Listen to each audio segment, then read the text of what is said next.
First contact. Welcome to Korr'Thal. The shuttle doors hissed open with a metallic sigh, exhaling the scent of scorched ozone and sterilized metal. Corporal Riley took the first step onto the jagged surface of Korr'Thal, a world officially designated as Class 8 hostile environment, a Deathworld by galactic standards. Riley squinted through the amber atmosphere. The sky shimmered under twin suns, casting long, erratic shadows over a landscape of twisted rock spires and bubbling sulfur pits. A heat wave distorted the air like a mirage, but it was very real and very deadly. "Human," a voice crackled through his earpiece, thick with disdain. "Remain within 5 meters of the shield perimeter. You are not rated for open exposure on a planet of this classification." He turned and saw Dr. Krenvox, a tall, armor-plated Vorkathi with deep violet eyes and a face like a chiseled insect. Riley gave him a 2-fingered salute and a lopsided grin. "Appreciate the concern, document. But I grew up in Arizona. This is just Tuesday." Krenvox clicked his mandibles in disapproval. To him, humans were soft-worlders, barely a step above livestock in terms of evolutionary prestige. The Galactic Consortium had included one human in the Korr'Thal expedition as a gesture of political goodwill, not practicality. A dozen scientists from 7 different species set up instruments around the landing zone, scanning for biosignatures and mineral anomalies. Riley was told to stay out of the way, observe and learn. He did the opposite. While the others fumbled with gravimetric stabilizers and sensor drones, Riley took a knee and sifted through the dust.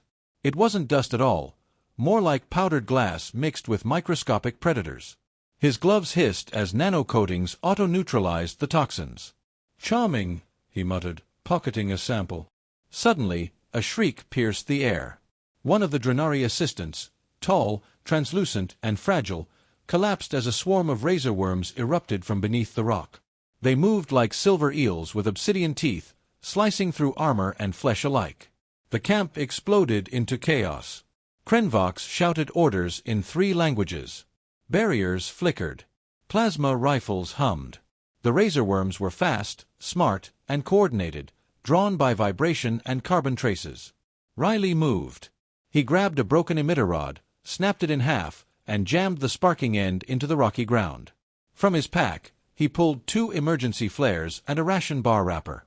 He wrapped the foil around the flares, stuck them near the rod, and struck the activation strip. The explosion was small but sharp, sending a pulse of heat and light across the perimeter. Razor worms scattered, seared, and blinded. The surviving Drenari was pulled to safety. When the smoke cleared, Riley stood amid charred worm carcasses and melting sand. He dusted off his sleeves and turned to Krenvox, who was staring with his second set of eyes wide open. "What was that?" the Vorkathi finally said. "Improvised bait and burn. Worms were attracted to the seismic signature of our scanners. I redirected them to a heat spike and fried the swarm." Riley gestured casually. "Honestly, amateur hour. Back home we call these Tuesday morning gators with extra legs." Krenvox's mandibles twitched, as if struggling between admiration and horror. "This planet is lethal beyond measure. How are you not overwhelmed?" Riley raised an eyebrow. "You call this a death world?" He chuckled and shook his head. "That's adorable." The other alien scientists turned toward him, their expressions unreadable. For the first time, the human wasn't just background noise or a diplomatic inclusion. He was effective, fast, dangerous, and utterly calm. Later that night, as the expedition recalibrated their camp, Riley sat on a rocky ledge eating rehydrated beef jerky. A few of the aliens kept glancing at him. He ignored them, watching the sky turn violet under the second sun. They had no idea what kind of species they'd invited into their galaxy. Let them think Korr'Thal was a death world. They'd never tried surviving Earth during mosquito season. The rainforest that eats you back. The deeper they traveled into Korr'Thal, the more the world seemed designed to kill anything foolish enough to walk on it. And yet, Corporal Riley strolled through the acidic jungle like he was on a weekend hike. The Vorkathi scientists, on the other hand, were not having a good time.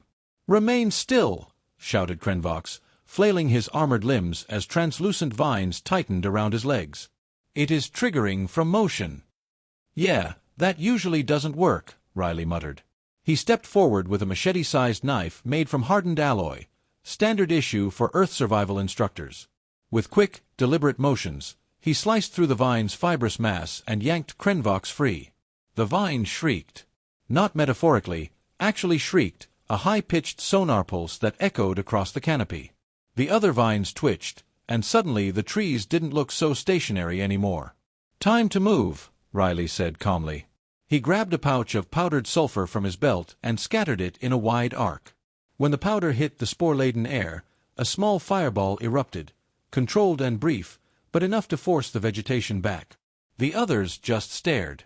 You carry combustion agents on your person," one of the Korr'Thal gasped. Riley shrugged. "Well, yeah. Jungle like this. Fire beats everything. That or napalm, but I figured that might be overkill." As the team caught their breath, Riley knelt beside the smoking vine remnants and smeared mud along his arms up to the elbow. "What are you doing now?" Korr'Thal asked, genuinely perplexed. "Neutralizing the acid sap before it eats through my suit," Riley said, casually slapping more mud across his neck. "Old trick from Earth. Mud's nature's duct tape." Korr'Thal blinked both sets of eyes. "Your world has plants like these?" Riley gave a half-smile. "Nah. Ours don't scream. But we've got poison ivy that'll blister you for a week, trees that drop spikes, and this one thing called manchineel. It's a beech tree that gives off toxic smoke when it rains." "That's horrifying." "Yeah. It's also the national tree of pain, or something. Florida stuff." The expedition moved cautiously through the thick undergrowth, scanning as they went.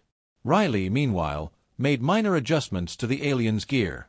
Their field drones had failed due to the jungle's electromagnetic interference, and half their smart armor was glitching from acidic pollen buildup.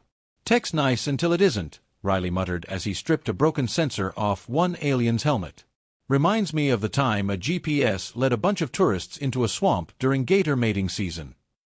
"What is gator mating season?" asked one of the Drenari, eyes wide with worry. "Let's just say it involves a lot of teeth and poor life choices." Later, the group made camp atop a rocky outcrop where the trees thinned out. The sun dipped low behind the jungle canopy, casting everything in blood-orange light. Steam rose from the wet ground. The air smelled like rot and fire. Riley sat beside the flickering campfire, nursing a bruised arm from the earlier vine incident. He poked at the flames and looked over at the aliens huddled in their thermal pods, muttering in low tones. "So," he said, loud enough for them to hear, "you guys still think Earth's a soft world?" Korr'Thal turned slowly. "Your planet. It sounds like a paradox. Beautiful, bountiful, but full of hidden perils. Ours is obvious. You know where the danger lies." Riley nodded. "Yeah, that's the trick. Earth doesn't scream before it eats you. It smiles first." There was a pause. Even the fire crackled quieter. Riley leaned back on his pack and looked at the stars beginning to peek through the jungle mist. "You know, I taught survival training back home. Ice fields, deserts, high-altitude jumps. Worst place I ever had to train in." He looked back at them, grin forming. "Australia. Place is a death world all on its own. Spiders the size of dinner plates. Snakes in your toilet. Kangaroos that'll punch you for looking at them funny." The aliens didn't respond at first. Then Korr'Thal exhaled slowly, almost reverently. "I believe we may have misjudged your species." Riley chuckled and tossed another branch onto the fire. "Everyone does. Apex challenge. Enter the Leviathan." They had followed the river into the canyon. According to the Korr'Thal charts, this region was considered a restricted predator migration zone. In consortium terms, that meant don't go there unless you want to be recycled into nutrients. But the thermal imaging showed a dense energy signature moving under the canyon floor, and the team couldn't resist investigating. Riley didn't complain. He just adjusted the straps on his gear, popped a caffeine tab, and muttered, "At least it's not raining molten acid this time." The path was steep, rocky, and reeked of sulfur and something metallic, like scorched blood. The walls rose in layers of black basalt, baked smooth by heat and time. Sharp spires jutted from the cliffs like alien teeth. The Korr'Thal seemed uneasy. Even Korr'Thal scanned the ground with uncharacteristic caution. "What's the word, Doc?" Riley asked, stepping over a cracked slab of obsidian. Korr'Thal's mandibles clicked.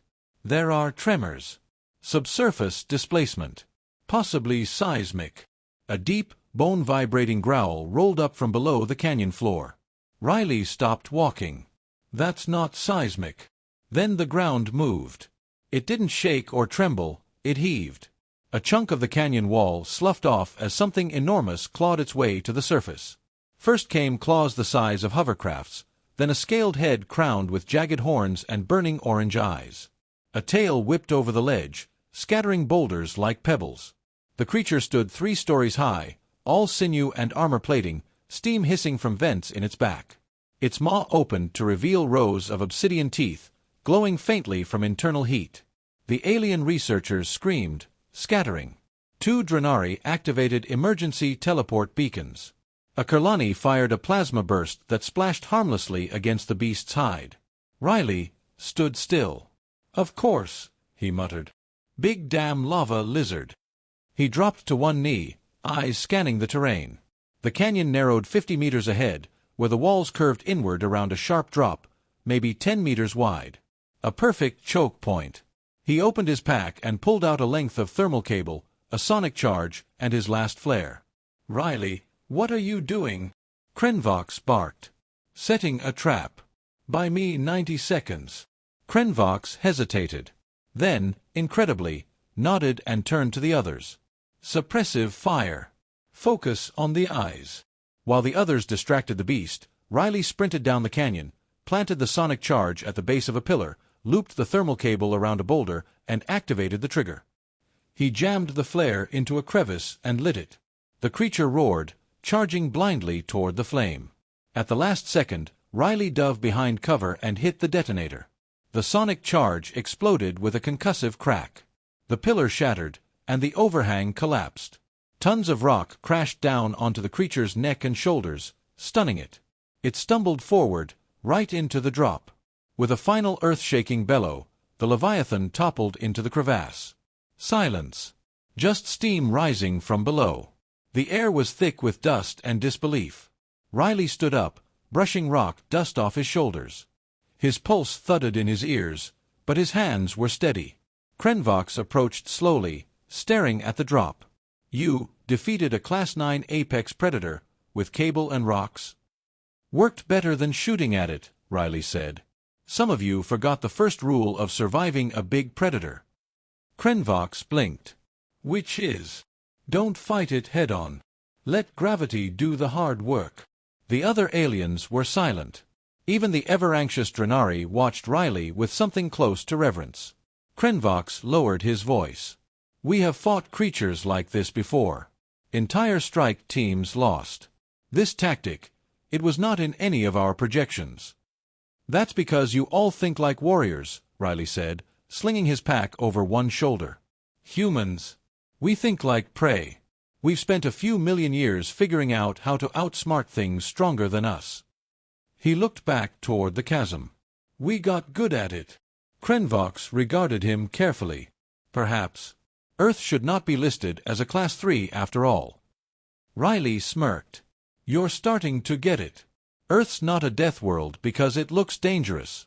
It's a death world because it pretends not to be." As the team regrouped and started patching their data logs, a quiet respect settled over the camp. The Korr'Thal watched Riley with new eyes, not as a novelty, but as a peer. Or maybe, something more dangerous. A new definition of dangerous. 3 days after the Leviathan incident, the expedition was no longer treating Riley like baggage. Or a mascot. Or even a curiosity. Now, when he spoke, they listened. When he moved, they watched. It didn't make him cocky. It just made things easier. The jungle behind them, the team now approached the final leg of the mission, a dormant impact crater that was suspected to be the cradle of Korr'Thal's bio-warfare-grade ecosystem. If the data was right, the crater wasn't just where the planet got dangerous, it was where it learned to be. "Scans show an anomaly at the center," Korr'Thal said, tapping his console. "Organic and synthetic readings, possibly a living construct." Riley leaned over his shoulder. "Living and artificial? You thinking precursor tech?" Korr'Thal hesitated. Or a failed containment system. Great, Riley muttered. That's always how these things start. The hike to the crater's rim was uneventful, but the silence was wrong. Too still. Even on Korr'Thal, there had been birds, shrieks, buzzing, the endless noise of a world that didn't want you on it. But this place waited. When they reached the edge, everyone stopped.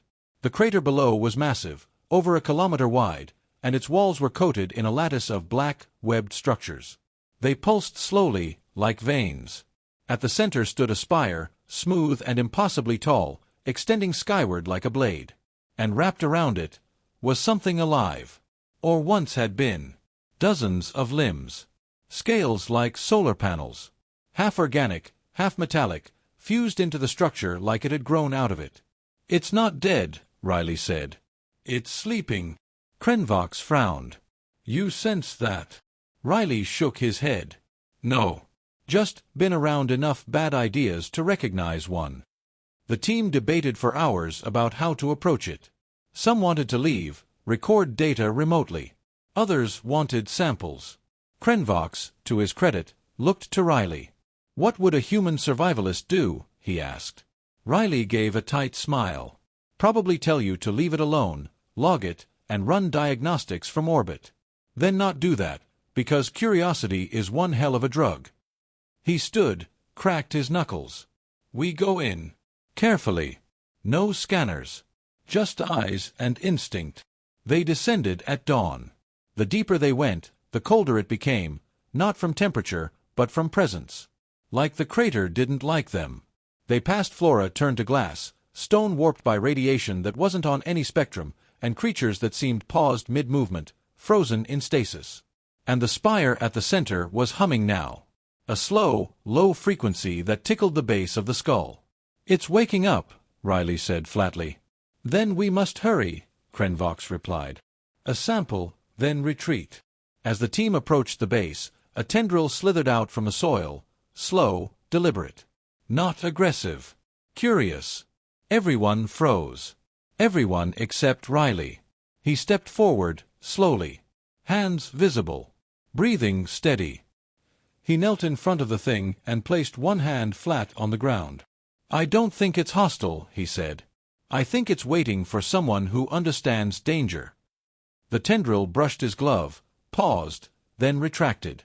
A panel in the spire's base slid open, revealing a hollow with a single glowing core. A data node. Korr'Thal approached cautiously. This is technology far beyond consortium capacity. Then let's not screw with it too hard, Riley said. Take the copy. Leave the rest. They did. And as they backed away, the crater began to heal. The air warmed. The hum stopped. It had accepted them. Or rather, accepted him. Back aboard the shuttle, Korr'Thal turned to Riley before liftoff. You navigated the most dangerous planet in our sector, disarmed an apex predator, and approached an ancient biotechnical intelligence without triggering aggression. This expedition only succeeded because of your presence. Riley shrugged, buckling into his seat. Wasn't that bad? Korr'Thal tilted his head. You truly believe that? Riley smirked. Where I come from, people wrestle bears for fun and film it for the internet. You call this a death world? He leaned back and closed his eyes. That's adorable.